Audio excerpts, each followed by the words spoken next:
Bueno, voy a grabar ya en estos últimos días de la Navidad del 2018 un, un comentario sobre un libro canónico, un libro de referencia de Theodor Adorno, que es La filosofía de la nueva música. Bueno, es exagerado y es seguramente algo extraño, anómalo, que esté retomando a estas alturas el texto de Adorno, pero resulta que una de las cosas con las que estoy más entusiasmado en los últimos tiempos es con una asignatura que imparto en la Universidad Autónoma de Madrid,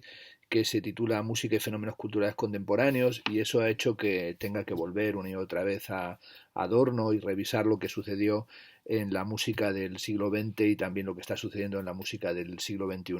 Filosofía de Nueva Música es uno de los libros de crítica musical, de reflexión sobre la música más importante del gran pensador, del gran filósofo Theodor Adorno. Es un autor al que he dedicado mucho tiempo de estudio. En YouTube se encuentra una conferencia que impartí en la Fundación Cristino de Vera hace unos años, una conferencia muy introductoria a lo que es el pensamiento general de Adorno, a lo que supuso su teoría estética, la dialéctica negativa, sus estudios hegelianos, la relación también con Walter Benjamin, la constitución de la teoría crítica de la sociedad, de la llamada Escuela de Frankfurt. Pero he estado ayer releyendo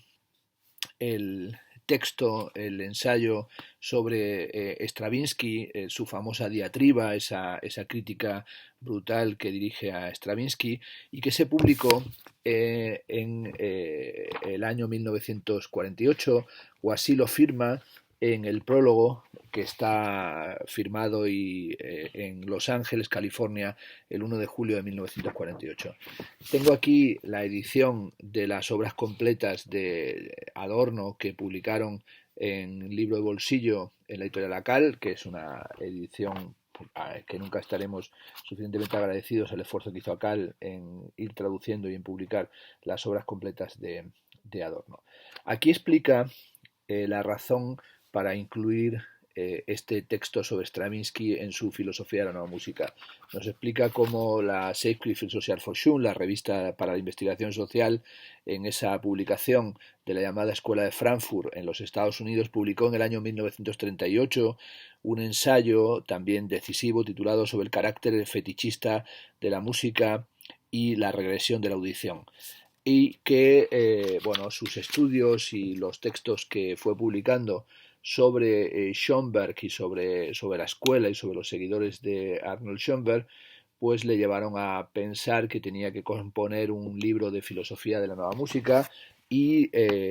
años después de la guerra, dice que decidió o le pareció necesario agregar una parte sobre Stravinsky, dado que según él no se podía decir algo nuevo sobre la música en su conjunto sin tratar al mismo tiempo a Schoenberg, a Stravinsky, como si fueran el haz y el en vez de una moneda, y sobre todo porque para Adorno, Stravinsky es la manifestación de lo que él llama el retorno de lo periclitado, y sobre todo como se trata de una tendencia regresiva, o de una tendencia, como veremos, que presenta lo arcaizante o el primitivismo como una suerte de violencia adaptativa en el seno de nuestra sociedad, que tiene incluso para él o llega a tener rasgos esquizoides o esquizofrénicos. En la página 10 de este prólogo dice que el retorno positivo de lo periclitado se desvela como más radicalmente cómplice con las tendencias destructivas de la época que lo ha estigmatizado como destructivo. Voy a leer trozos o a ir leyendo algunos trozos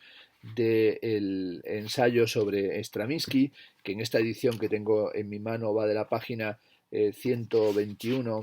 a la página 187. Y bueno, como todo el mundo que se haya acercado a Adorno sabe, la escritura de este filósofo es una escritura tremendamente compleja y abigarrada, y en la que resulta muy difícil acceder a su comprensión o acceder a desentrañar exactamente qué es lo que está diciendo, pero también es una escritura, es un modo de comprensión de la filosofía y del análisis estético tremendamente fascinante, que produce a medida que uno se va entrando en esta lectura o en esta escritura, produce una fascinación absoluta, incluso llega a generar lo que llamaríamos una adicción adorniana. Hacía tiempo que no volvía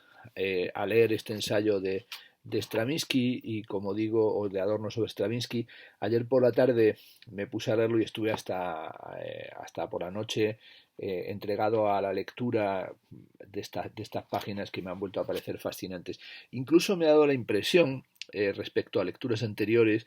que hay aspectos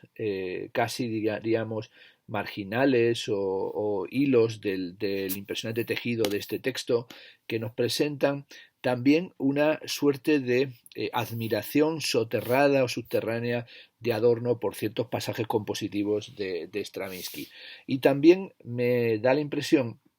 de que hay algunas cuestiones que plantea este texto que son extrapolables más allá de la diatriba y del ataque de furibundo y descarnado que plantea contra Stravinsky. Pero, como suele hacer, vamos al texto, ¿no? Arranca con un pasaje de las lecciones sobre la estética de Hegel que dice así: nada ayuda querer reapropiarse, por así decir, sustancialmente concepciones del mundo pasadas, es decir, introducirse firmemente en uno de estos modos de concepción, como por ejemplo convertirse al catolicismo, tal como por causa del arte han hecho muchos en los últimos tiempos, a fin de fijar su ánimo y hacer que la delimitación determinada de su representación se convierta para sí mismo en algo que sea en y para sí. Este texto ya marca el tono de lo que va a ser la totalidad del ensayo de Adorno sobre Stravinsky, que es la acusación de una regresión, de un retorno de carácter histórico, que va a ser calificado fundamentalmente como arcaizante, infantilista e incluso esquizofrénico. Bueno, en el texto va hablando de cómo la música de Stravinsky está caracterizada por el horror vacui, utiliza en bastantes ocasiones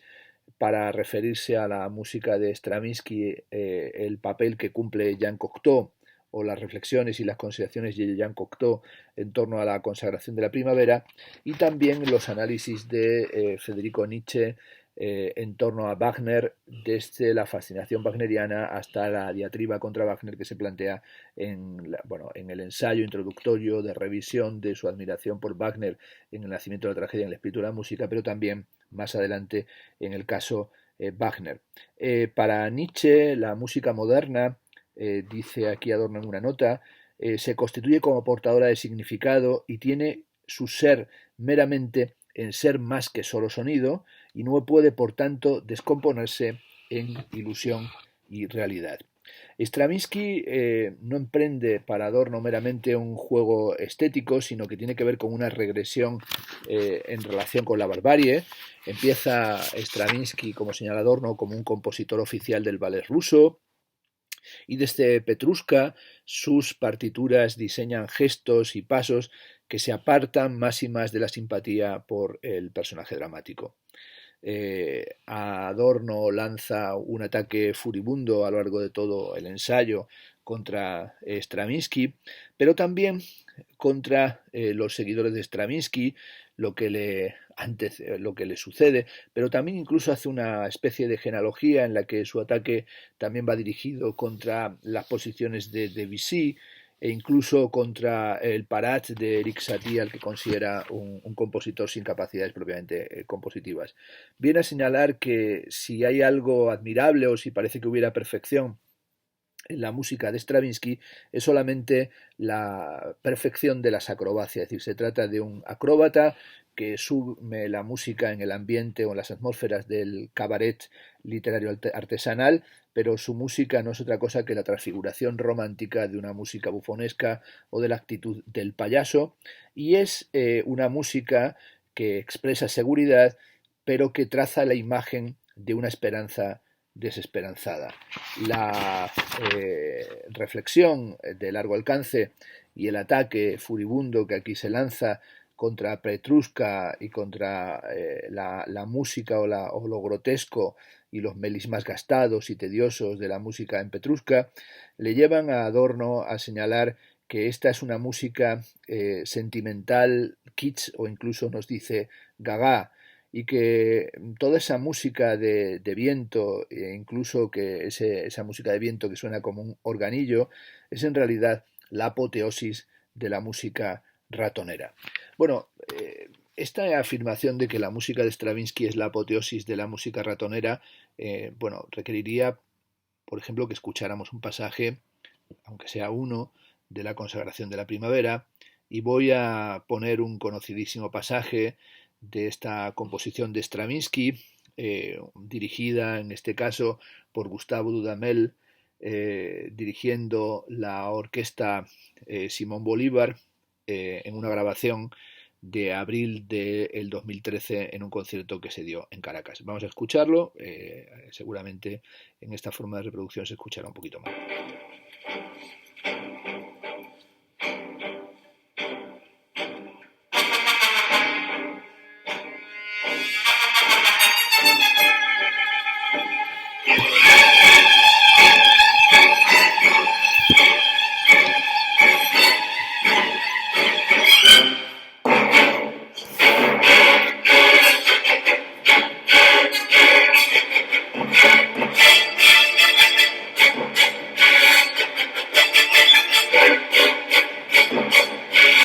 Bueno, es un poco, como decimos, duro, o para algunos sencillamente inadmisible, calificar la música de Stravinsky como música ratonera. Y hay una nota de Adorno aquí, la nota 5, que dice: técnicamente la música ratonera se obtiene mediante una determinada clase de conducción por octavas o séptimas de las melodías de las maderas, sobre todo los clarinetes, a menudo a gran distancia. Stravinsky ha conservado esta manera de escribir como medio de privación premeditada del alma, una vez condenado ya al propósito grotesco, por ejemplo, en los círculos misteriosos de las adolescentes de la consagración a partir del número 94 en adelante. La consagración de la primavera es, digamos, el blanco principal del ataque que lanza Adorno en este ensayo, subrayando sobre todo que se trata de una música que tiene que ver con el sacrificio de la colectividad, ¿no? Es una suerte de sacrificio en el que hay un sacrificio sin tragedia, ofrecida no a la imagen naciente del hombre, sino a la ciega confirmación del estado que la víctima misma reconoce mediante su propia situación de autoextinguirse. Analiza o pone en relación esta cuestión de este sacrificio colectivo con la emergencia de los estudios sobre lo primitivo o el paso de llamar salvaje a llamarse primitivo en los estudios de Fraser y de Lévi-Brill, pero también toma o pone en consideración esta cuestión del primitivismo en relación con el texto Totem y Tabú de Sigmund Freud,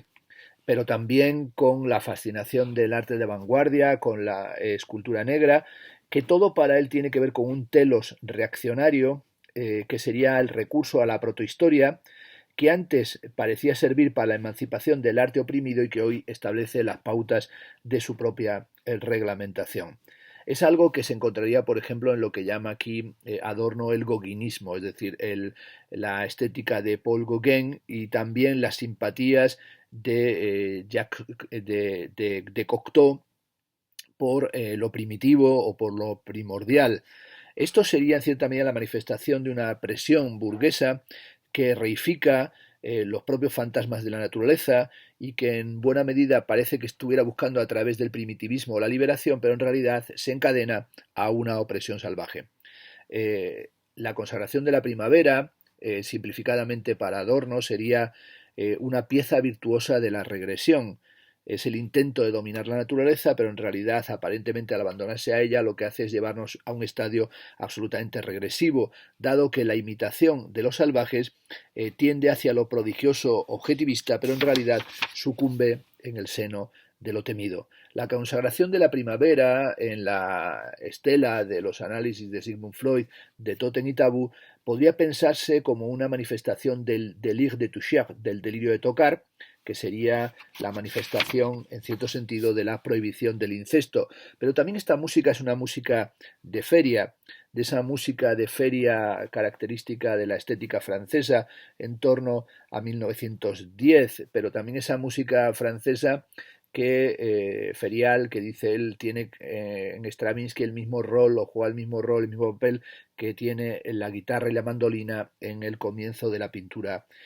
cubista. Esa feria elevada al emblema o a la alegoría de liberación de los sentidos, pero que en realidad es una argamasa armónico-rítmica del ostinato que conduce fácilmente a lo contrario de lo lúdico, esto es, al aburrimiento.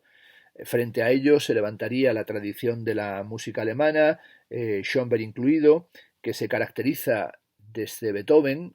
por estar más allá del buen gusto o del mal gusto, es decir, la música alemana se caracterizaría propiamente por la ausencia de gusto. Stravinsky, sin embargo, es un personaje al que coloca en esa dimensión del gusto, un músico obsesionado por el shock, por la producción del efecto de choque, y esa producción del efecto de choque es algo en la que el individuo se da cuenta,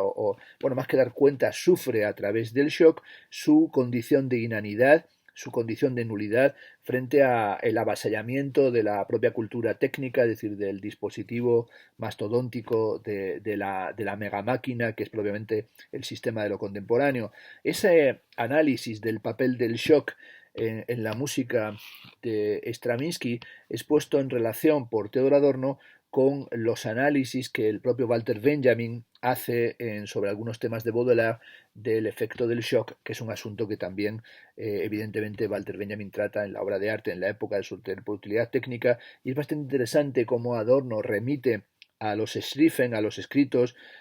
concretamente al texto sobre algunos temas en Baudelaire, en vez de a la obra de arte en la época de su reproductividad técnica, que como sabéis es un texto que para Adorno era francamente muy problemático, que estuvo corrigiendo y que estuvieron revisando y estuvieron discutiendo durante mucho tiempo, y que para Adorno sería la materialización, en el caso de Benjamin, de la aplicación de un materialismo no sofisticado, esto es de un materialismo histórico vulgar. Volviendo a Stravinsky, para él, para Adorno, el uso del shock es antagónico a la forma en la que en la Erwartung o en la música de Schoenberg aparece el shock. El shock no es algo que se pueda reapropiar, sino que tiende a lo más íntimo del objetivismo, es decir, a la aniquilación del sujeto mediante el shock, que se transfigura en la complexión estética como una victoria aparente del sujeto, que en realidad no es otra cosa que su encadenamiento. En la página 139, hablando de la idea coreográfica del sacrificio que se establece en la consagración de la primavera, Adorno introduce una nota realmente brillantísima sobre el papel que cumple lo grotesco en el seno de la sociedad contemporánea. Y ahí nos dice que socialmente lo grotesco es en general la forma bajo la que lo alienado y avanzado se hace aceptable. El burgués está pronto a comprometerse con el arte moderno si éste, con su forma, le asegura a él mismo de que no hay que tomárselo en serio. Es el ejemplo de Petrushka. Esta función del humor tiene una gran prehistoria en la música. No solo cabe pensar en Strauss y en la concepción de Beckmesser, sino en Mozart. Si se admite que a los compositores la disonancia les atraía desde mucho antes del comienzo del siglo XX y que sólo la convención les apartaba de los sonidos del dolor subjetivo, el sexteto para músicos de pueblo, conocido como la broma musical, cobra mucho más peso que el de un mero juguete excéntrico. Quizá, piensa Adorno, la emancipación de la disonancia no sea en general, como enseña la historia oficial de la música, el resultado de la evolución del tardorromanticismo post-wagneriano, sino que el deseo de ella como lado oscuro ha acompañado a toda la música burguesa desde Gesualdo y Bach. Algo comparable, por ejemplo, al papel que en la historia de la ratio burguesa ha desempeñado secretamente el concepto de lo inconsciente. No se trata para Adorno de ninguna mera analogía, sino de que la disonancia fue desde el principio el vehículo semántico de todo lo que sucumbe al tabú del orden. Se hace garante así del censurado movimiento de los instintos, y en cuanto tensión transmite tanto un movimiento libidinoso cuanto un lamento por la renuncia. Bueno, esta nota 14 en mi opinión, del ensayo sobre Stravinsky es una condensación prácticamente de cantidad de aspectos de la teoría estética adorniana y del papel que cumple la disonancia, la estética de lo feo, de lo negro, tal y como la encontramos en el texto ya de los años 60, en el texto inacabado o no totalmente reformulado de la teoría estética adorniana. Adorno subraya a lo largo de este impresionante ensayo, polémico, con el que evidentemente no se tiene que estar de acuerdo en su totalidad y ni siquiera en una mera de sus frases. Adorno señala que en Stravinsky modernismo y arcaísmo son dos aspectos de la misma cosa. El entrelazamiento de música y civilización debe cortarse y la consagración de la primavera revelaría rasgos sadomasoquistas y en el fondo para Adorno el sadomasoquismo atraviesa y acompaña toda la música de Stravinsky. Es la voz del estadio de penuria de la criatura, pero sobre todo es la manifestación que el primitivismo de ayer se ha trocado en Stravinsky en la simpleza de la actualidad y casi llega a afirmar en una nota que la posición de Stravinsky como músico es la posición del charlatán, pero también del titiritero que da vida a los muñecos y que tiene algo en algunos momentos de orquestación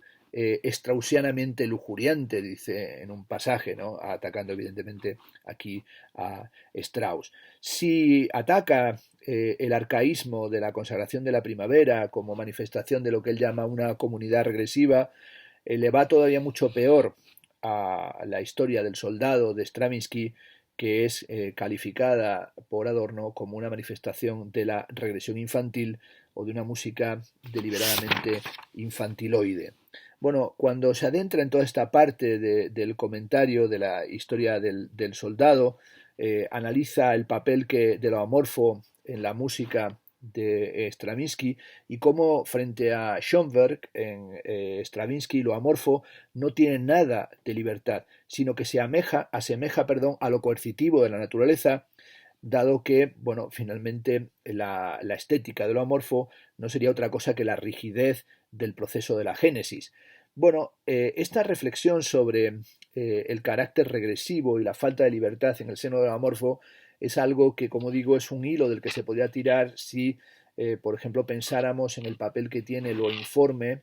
en la filosofía y en la teoría estética que desde Bataille o a partir de Bataille se ha desplegado, por ejemplo, en el Informe Mode d'Emploi de Rosalind Krauss, de Yves Saint Lambois, y en la fascinación por lo informe como un proceso de libertad, cuando en realidad sería una reducción a una condición coercitiva que sería la de la ideología de lo meramente natural. Cuanto más moderno se es, establece en una página muy lúcida, parece que más regresivo se terminará siendo.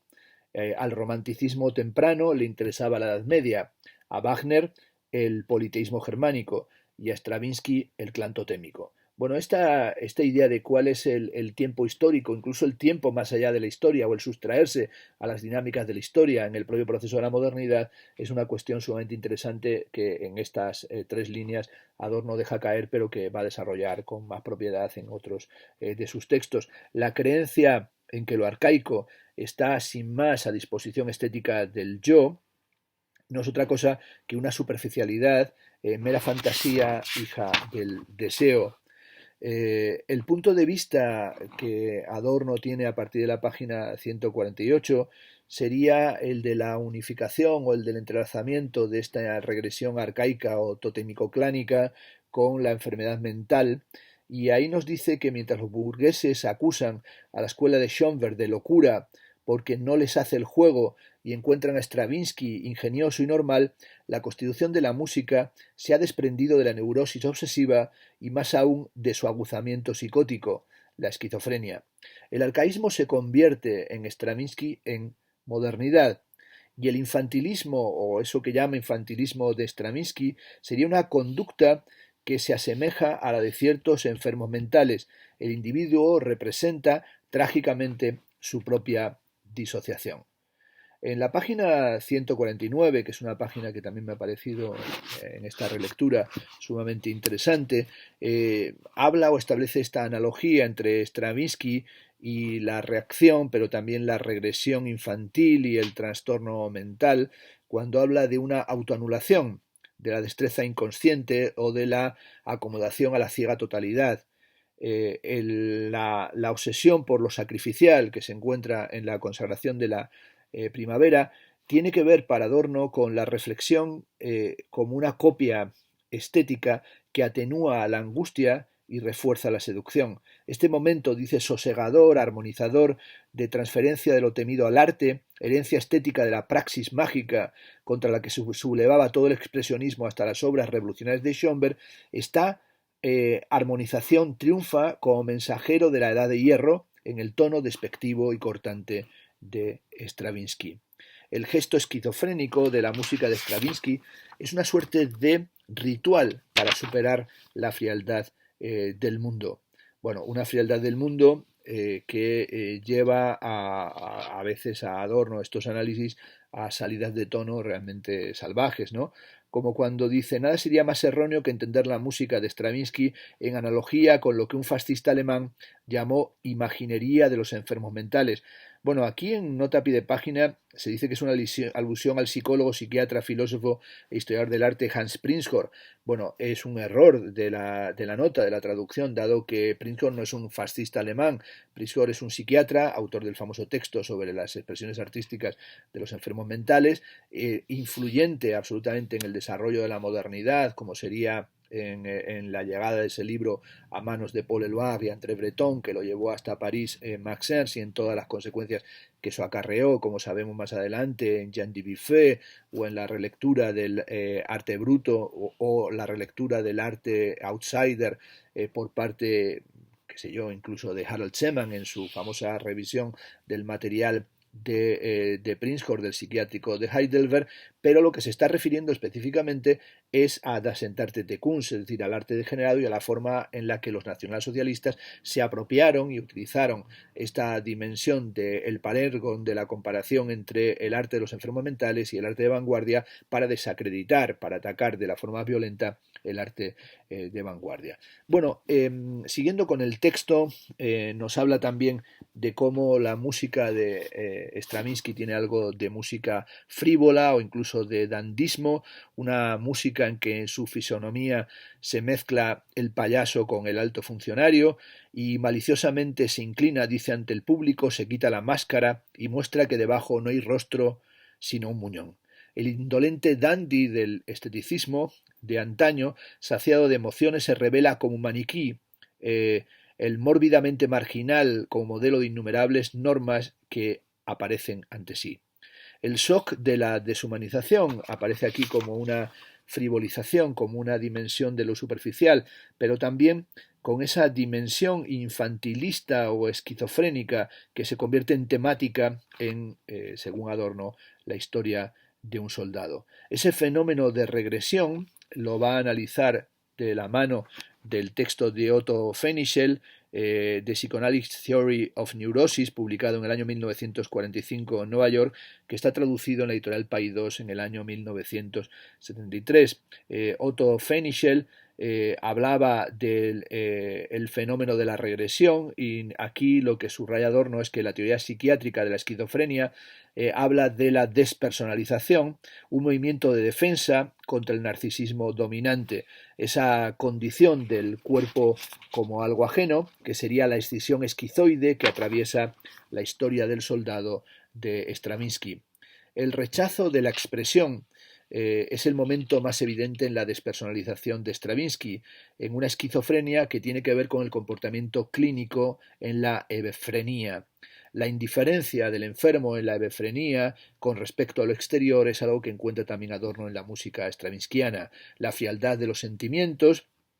y el aplanamiento emocional que siempre se observa en los esquizofrénicos no son un empobrecimiento de la presunta interioridad en sí. Proceden la hebefrenia de la falta de dotación libidinosa del mundo de los objetos, de la alienación misma, la cual no permite que lo interior se desarrolle, sino que precisamente lo exterioriza como rigidez e inmovilidad. La impasibilité del programa estético es una astucia de la razón hacia la hebefrenia. Bueno, esta parte sobre esta condición de impasibilidad, esta indiferencia con respecto a lo exterior, esta estupefacción o esta incapacidad para reaccionar con respecto a lo que nos sucede, me parece también una idea que podemos compartirla o no, que yo no la comparto en relación con la música de Stravinsky, pero sí me parece útil para analizar esa forma de recepción acrítica y absolutamente estupefacta y estupefaciente de los fenómenos artísticos y los fenómenos culturales contemporáneos en otros contextos diferentes a estos. De hecho, yo he utilizado estas reflexiones de Adorno en el catálogo de Catástrofe Mínime, de la exposición que hicimos en el Museo de Nuoro con Cristiana Colu, para hablar de la forma en la que nos afecta el terror y de la incapacidad para establecer un pensamiento crítico en relación con lo acontecido, por ejemplo, en el atentado del World Trade Center del que dijo Stockhausen que era Das Gesamtkunstwerk, ¿no? Una obra de arte total. Ese estado catatónico, esos estados catatónicos y regresivos en el seno del arte, tienen también que ver con el motorismo o con la dimensión motora o con esa idea de una suerte de perpetuum mobile en el campo de la música que al final Adorno de nuevo llama en la página 157 la música como marcha idiota y música ratonera, en la que aparece el anticuado vals, las danzas corrientes del tango y del ragtime. El peligro de la música de Stravinsky es el peligro, dice Adorno en la nota 25, de lo que carece de peligro, la parodia de lo que se desprecia tanto que no ha menester de la parodia, en cuya altanera imitación encuentra precisamente su goce malicioso. El infantilismo es para Adorno el estilo de lo roto, ese hecho antropológico que tiene que ver con la imposibilidad de la articulación de la experiencia. Y este estilo de lo roto o esta imposibilidad de la experiencia es uno de los temas cruciales de la filosofía de Adorno y también del pensamiento de Walter Benjamin, pero también de Georg Simmel, esa incapacidad para convertir lo que sucede en una experiencia autoconsciente. Y bueno, esto es algo que lo encontramos, por ejemplo, en los textos sobre experiencia y pobreza de Walter Benjamin, y esta incapacidad para convertir la propia vida en experiencia analítico-reflexiva, es el vaso ostinato, es el motor que mantiene en circulación el extraordinario texto de Teodor Adorno, Mínima Moralia, es decir, la conducción hacia, o las reflexiones de una vida dañada, la articulación de la melancolía contemporánea, como una imposibilidad de convertir lo que nos sucede en otra cosa que una reacción ebrefénica o una situación en la que estamos catatónicos o absolutamente o completamente estupefactos, que es algo que se encuentra en la épica de Kafka, en la interpretación benjaminiana, pero también para él se encuentra para Adorno en la música de la historia del soldado. Esta música en la que pareciera que la música renuncia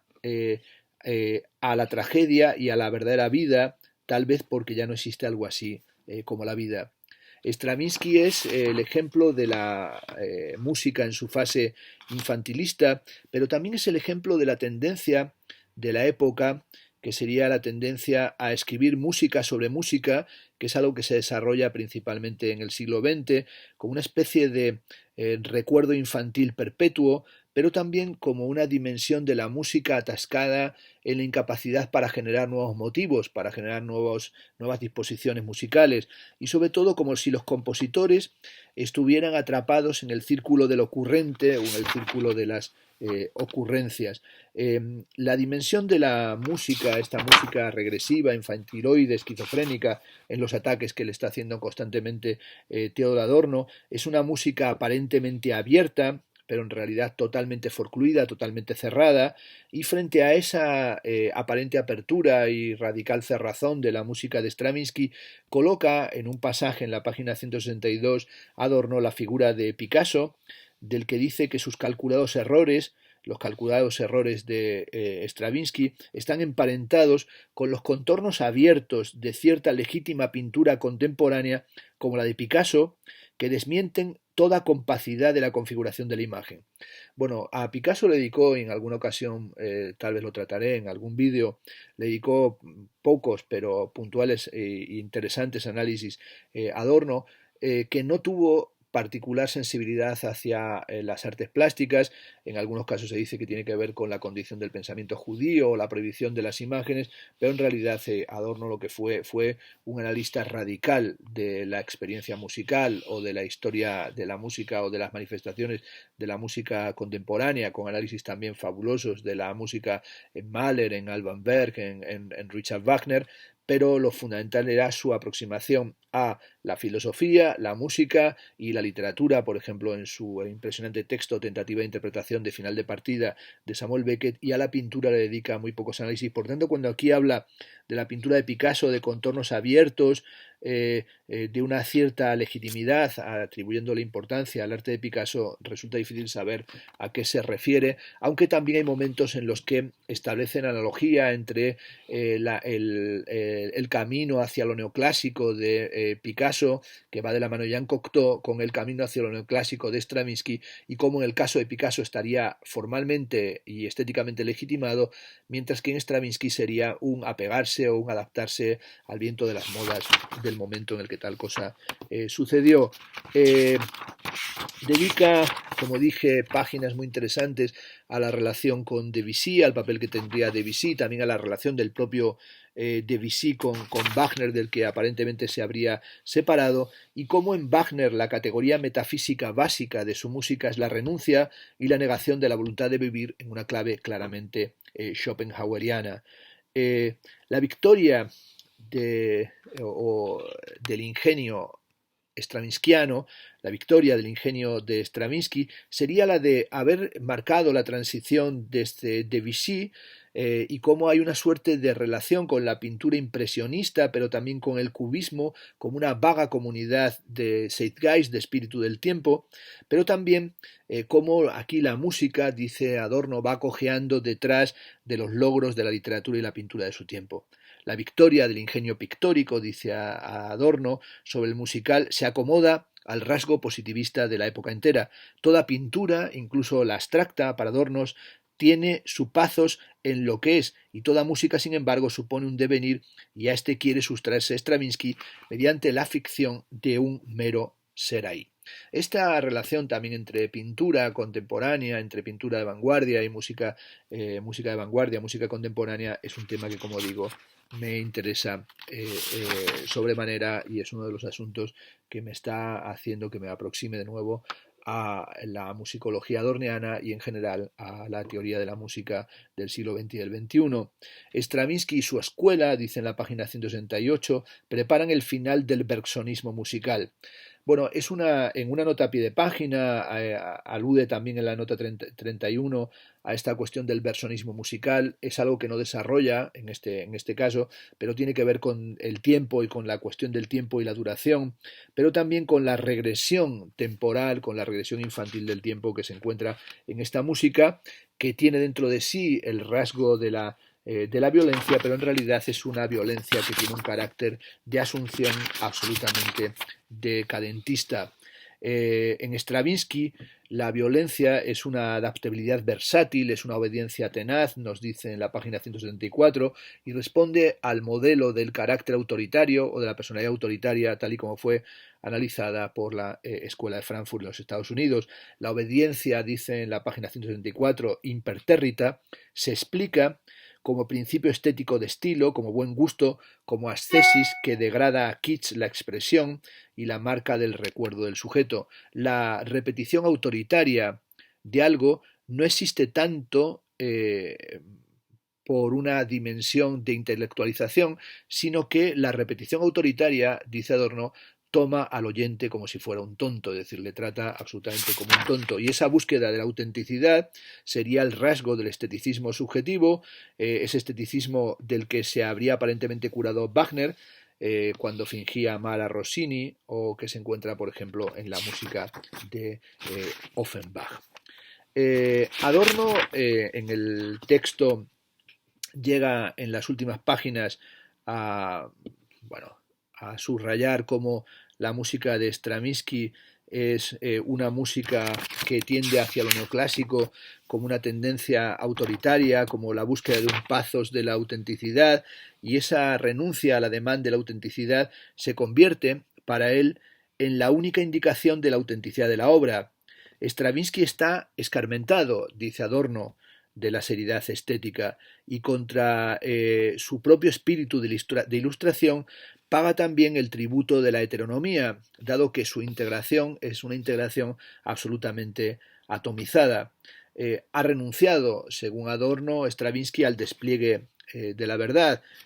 y esa falta del despliegue de la verdad ha hecho que la autenticidad estética, si nos dice en la penúltima página, sea una apariencia socialmente necesaria. Ninguna obra de arte, dice dogmáticamente aquí Adorno, puede prosperar en una sociedad fundada en la violencia sin servirse de la propia violencia, pero con ello entra en conflicto con su verdad, con su lugartenencia de una sociedad por venir que ni conozca ni tenga ya necesidad de la violencia. El eco de lo ancestral, el recuerdo del mundo prehistórico, del que vive toda pretensión estética de autenticidad, es el vestigio de la injusticia perpetuada que esa autenticidad supera al mismo tiempo en el pensamiento, pero que es a lo único que, sin embargo, debe también toda su universalidad y perentoriedad. El regreso de Stravinsky al arcaísmo no es exterior a la autenticidad, por más que precisamente la destruya en la fragmentariedad inmanente de la obra. El falseamiento del mito atestigua en Stravinsky una afinidad electiva con el auténtico. Quizás solo sería auténtico el arte que se hubiera liberado de la idea misma de la autenticidad, del ser así y no de otra manera. Así termina el texto de Teodoro Adorno con esta reflexión sobre la superación o el desbordamiento de la autenticidad. En este texto, como decimos, en el que pues hay infinidad de aspectos con los que uno sencillamente estaría o tiene que estar en desacuerdo. Es curioso porque en algunos pasajes Adorno se ve en la tesitura de establecer conexiones entre la música de Stravinsky y no solamente Debussy o los Six o la música francesa de vanguardia, sino también las conexiones que tiene con los ritmos sincopados del jazz, como sucedería también con la aproximación que Igor Stravinsky va a hacer al jazz en su famosa pieza el Ebony Concerto. Vamos a escuchar un fragmento.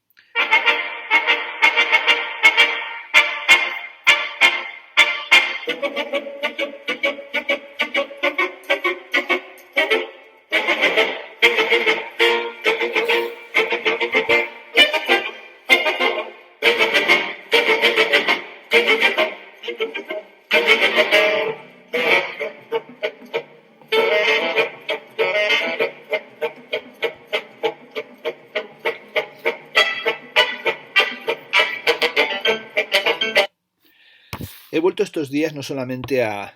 la filosofía de la nueva música de Teodoro Adorno, sino que he vuelto a leerme entero y he disfrutado otra vez de lo lindo con el libro El ruido eterno, escuchar al siglo XX a través de su música de Alex Ross, publicado en la editorial Siglo XXI, la traducción de Luis Gago del año 2009. Bueno, se trata de un libro que adquirió la condición de bestseller, un libro que ha sido leído y revisado, pues supongo por muchos de vosotros, los que os interesan las cosas que cuento en estas reseñas de libros, pues muchos seguramente habéis disfrutado con él y también con la página de internet donde tiene los ejemplos musicales y material complementario. Alex Ross no le dedica muchas páginas ni parece que esté muy cercano a la comprensión de la música de Teodoro Adorno, que aparece ocasionalmente. Evidentemente no se puede hacer un libro sobre la música del siglo XX sin mencionar a Teodoro Adorno, pero aparece prácticamente solo de la mano del Doctor Faustus de Thomas Mann, del que fue consejero musical el propio Teodoro Adorno, como todos sabemos, pero le menciona muy poco y de hecho cuando entra a considerar la música de Alban Berg o de Schoenberg a veces se acerca más a otros musicólogos que al propio Teodoro Adorno, ¿no? Alex Ross dedica páginas y páginas, eso sí, a Stravinsky y sobre todo a valorar la música de Stravinsky, no solamente la parte de la música de Stravinsky que sería la que aborda Adorno de la consagración de la primavera, sino también el proceso de Stravinsky acercándose al dodecafonismo o tratando de convertirse él mismo en cierta medida en un músico dodecafónico. Sí es cierto que Alex Ross en El ruido eterno introduce una cita muy conocida de la filosofía de la nueva música. Es esta cita que dice que la nueva música ha asumido para sí toda la oscuridad y la culpa del mundo. Toda su dicha procede de reconocer la desdicha, toda su belleza de rechazar la apariencia de lo bello. Nadie quiere tener nada que ver con ella, ni en el plano individual, ni en el colectivo. Se extingue sin ser oída, sin eco. Mientras que la música oída se dispara con tiempo, como un cristal reluciente, la no oída cae en el tiempo vacío, igual que una bala perecedera. La nueva música apunta espontáneamente a esta última experiencia de la música mecánica padecida hora tras hora, a la condición del olvido absoluto. Es el verdadero mensaje dentro de la botella. Esta idea de que la música, que no hemos escuchado, la música que no ha sido oída, es el verdadero mensaje en la botella, es una idea especialmente interesante, ¿no? Que formula aquí Theodor Adorno, ¿no? En estas páginas que Alex Ross le dedica a Stravinsky, hay unos pasajes en los que nos explica cómo Stravinsky aprendió el método de Schoenberg y cómo absorbió el método de Schoenberg en un momento en el que estudió a fondo la música de Boulez y particularmente Structures 1 y el septeto de Pierre Boulez de 1952-1953, es decir, años después de la publicación, 3 años después, para ser más exactos, de la publicación de la filosofía de la nueva música de Theodor Adorno. Y cómo la dodecafonía pasó a estar operativa, por ejemplo, en el ballet Agón de Stravinsky, que empezó a finales de 1953 y concluyó en 1957. Aquí es fundamental, evidentemente, la colaboración con Balanchine, y como esa colaboración con Balanchine supone también provocar el nacimiento de un ballet definitivo de Stravinsky, un ballet que pareciera ser un enorme finale de un ballet que pusiera fin a todos los ballets que el mundo haya visto, que era lo que quería Balanchine. Christine había enviado una copia del manual del siglo XVII de François Lucet, Apologie de la danse, y Stravinsky subrayó pasajes que explicaban cómo determinadas danzas se habían originado en fiestas paganas, ceremonias de brujas y danzas de corro en torno a una piedra que representaba el diablo. Mientras escribió Agon, Stravinsky sintió que estaba recuperando algo de la energía musical que había permanecido latente desde la consagración de la primavera. Y este último gran ballet de Stravinsky para 12 bailarines mezcla sonidos y estilos de varios siglos de la historia musical, así como décadas de la propia carrera del compositor en una suerte de metamúsica de Stravinsky en la que se mezclan las fanfarrias neorrenacentistas con los ritmos enérgicos, con líneas cromáticas sinuosas, con ritmos barrocos en la sarabande, incluso con la presencia de la dodecafonía y con solos de violín que recuerdan pasajes de la historia del soldado, y también con recuerdos de la impresionante suite lírica de Alban Berg. Eso estaba ya presente en cierta medida en el Ebony Concert, en la agitación jazzística del Ebony Concert de mediados de los años 40. Dice en la página 484 Alex Ross del libro El ruido eterno que cuando Stravinsky empezó a escribir música dodecafónica, la mayoría de los compositores más jóvenes pensaban que el método ya se había quedado trasnochado. La revuelta de ayer era el status quo de hoy. La música había entrado en una revolución permanente. Bueno, esta música en revolución permanente es la que analiza pues bueno, con brillantez en su libro Alex Ross, y es también esa música de transformación continua la que analiza Adorno en torno a Schoenberg, y es también la que presenta como el revés de la moneda en todo este ataque a lo anacrónico en su texto contra Stravinsky. En este texto contra Stravinsky, que como digo, titulado Stravinsky y la restauración, que ahora cuando lo he leído me ha parecido que se trataba, como dije al comenzar, de un ensayo que puede iluminar aspectos también importantes de la música del siglo XXI y también de la estética y del arte contemporáneo. Un ensayo que, bueno, en la edición que tengo entre manos también incluye un apéndice que se titula Malentendidos y una apostilla eh, eh, o una noticia en la que trata de explicar que no ataca a Stravinsky como si fuera un fascista o un esquizofrénico, sino que establece esta analogía sobre el carácter regresivo, sobre el carácter reaccionario de su música. En cualquier caso, uno no escribe una diatriba, uno no escribe un ataque tan virulento sobre un artista, sobre un músico, sobre un poeta, sobre un compositor, si no es porque en algún sentido le fascinaba. Por tanto, animo a volver a Adorno, animo a volver a leer su ensayo.